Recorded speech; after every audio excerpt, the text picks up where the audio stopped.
gawas na ang atong secret weapon ya. Kini di ay manghuhugas lang tanan eh. Kay damo na atong hugason. Kini na ato nang ipagawas ng atong mga maghuhugas na tanan eh. Kay mag-alog-alog ng tagtubig. Kay wala day naisod ang atong gripo nana. Kay namputulan tagtubig mga kabro. Kaya ato nang himay-himayan ang atong hugason kay kadamo-damo na ginana. Ana ako nang giisa-isa kay pagkadamo na ako nang giuna mo o sa akong mga baso kay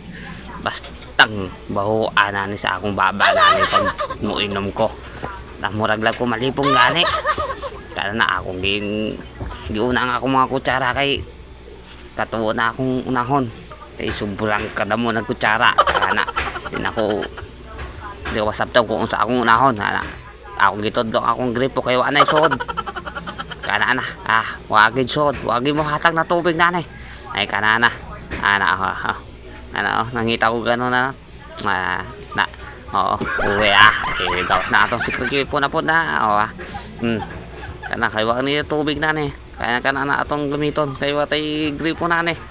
kung sa may silbi ng gripo na way tubig no mo tagas gawas na nato ang atong duha ka secret weapon nanay na sponge pati dishwashing liquid kana na ato ng pabula-bulaon na murag si Marites sa imong kapitbahay na bula-bula ang baba kana na nakangita ako na para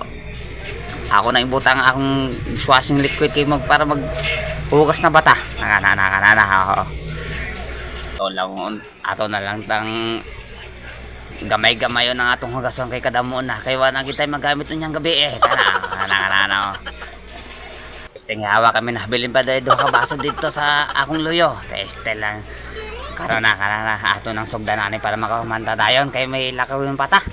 may sundoon pata sa atong asawa na ato ng gamay-gamay na siya atong hinahinayon para mahuman na dayon na atong unahon sa atong mga baso kay mura nag mga bado ba pag maglaba ka murag